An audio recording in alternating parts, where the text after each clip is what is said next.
Bem-vindos a un episod din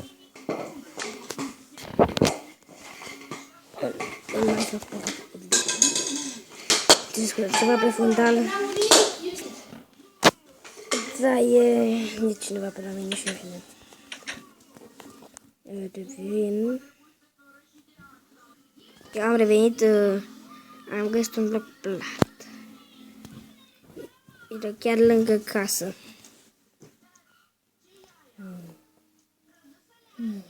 Eu cred că o să plec. Am revenit. Și trebuie să merg acasă.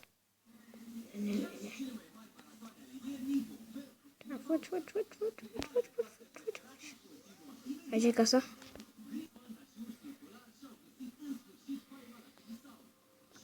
Ok. Acolo, uite, uite, mine. Dă-mă și mie apă.